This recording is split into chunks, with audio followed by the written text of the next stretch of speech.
Facebook, Twitter, Google, Reddit, WhatsApp. What's with America and controversies in Formula One? We had the Ferrari dead heat finish in 2002, where Rubens Barrichello and Michael Schumacher crossed the line 0.011 seconds apart.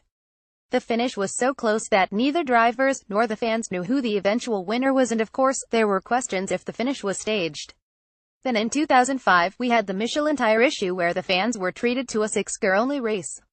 And now, in 2017, Max Verstappen was denied a podium despite finishing third from a lowly 16th, thanks to inconsistency in awarding penalties for crossing track limits. First things first, it was good that Verstappen and the fans were informed of the penalty before the podium ceremony and not after. The race results were not altered too long after the race was concluded. However, this question begs an answer: was the FIA right in penalizing Verstappen? Here's the latest episode of the Inside Line F1 podcast. The answers to this question have had polarizing opinions in the paddock and on social media. The most unfortunate part of this penalty was that it made a Rossi-style last-lap attack for the podium deemed illegal. This is when fans thought that they were treated to yet another Verstappen masterclass. In our view, the penalty was justified. Verstappen cut a corner and came out ahead of Kimi Räikkönen. That implies that he gained advantage by cutting the corner. However, the bigger concern here was the inconsistency with which track limit penalties were applied, despite video evidence that several drivers abused track limits throughout the weekend. Subscribe iTunes Audio Boom. How does one address this issue fairly and not leave it into the hands of the FIA? The newer circuits look brilliant with the colorful curbstones and strips, but this is where the problem lies and changes need to be made. Would Verstappen have tried this move and come out ahead if there was grass on the inside of the corner? Probably not. Yes, we would have been robbed of a great overtaking move in Austin, but how good is a goal if the goalpost is widened for it? This controversy took away conversations of the great race we had at the Circuit of the Americas, on and off the track. After months of talking about Super Bowl-styled Formula One, they actually delivered a Super Bowl style of a racing weekend.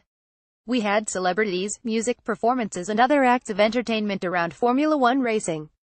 Usain Bolt and Bill Clinton were the big celebrities in attendance, with Bolt playing the role of the official starter and Clinton handing over the trophy to the winning driver.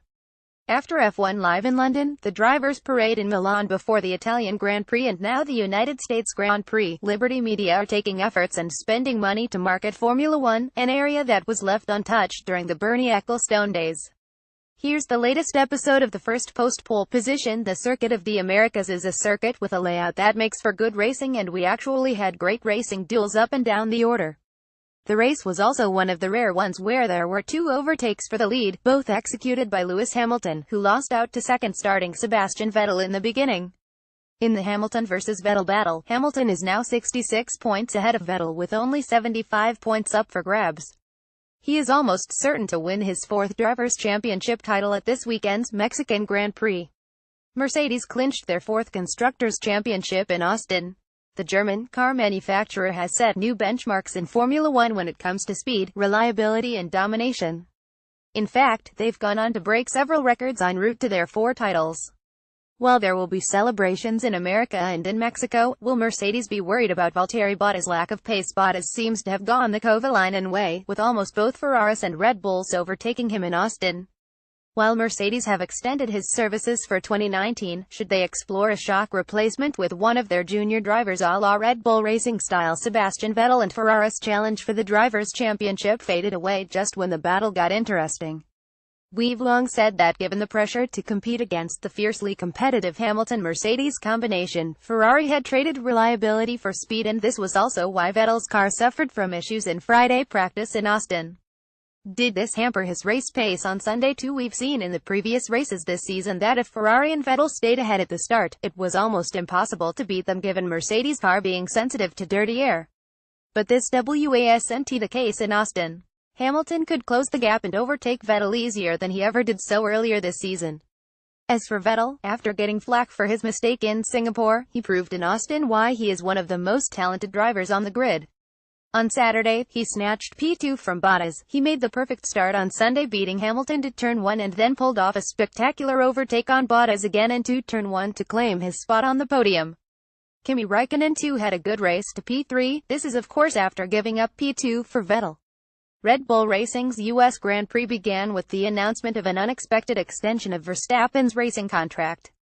The young Dutchman will race at Red Bull Racing till 2020, this despite being chased by Ferrari and Mercedes for a switch in 2019. This announcement was a smart move by Red Bull Racing and Verstappen, with Red Bull showing that they still have the might to retain the most promising talent on the grid, despite not having full clarity on their power unit supply for the coming season.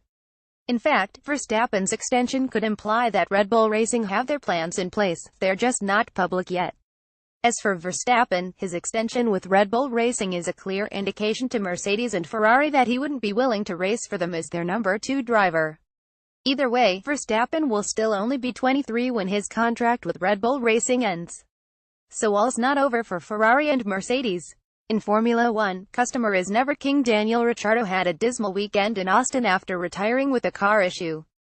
This is after battling hard with Bottas for third place in the early stages. Had Ricciardo kept going, a podium finish was certain. The world now awaits the news of Ricciardo's drive for 2019.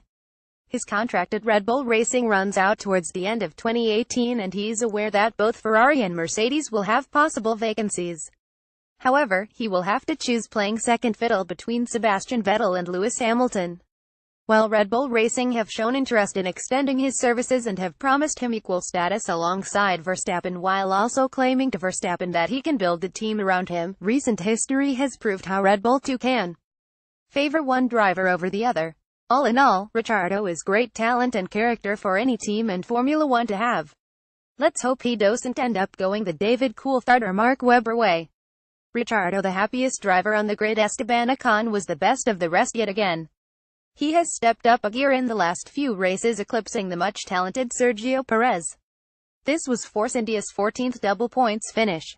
Among the midfield, it was heartening to see Carlos Sainz Jr. and Ocon fight for the 6th place throughout the race. For Sainz, it was an impressive debut with Renault. His 7th place helped Renault leapfrog Haas in the Constructors' Championship, just the reason why Renault pushed for a mid-season switch for Sainz.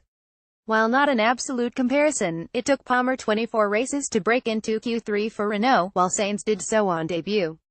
Finally, it was the returning Daniil Kvyat who scored the final point on Sunday. Will he be in the cockpit in Mexico? But the biggest question is, will Lewis Hamilton win his 4th title in Mexico, or will he have to wait till Brazil? This article was first published on First Post and was co-written with Mathila Mehta.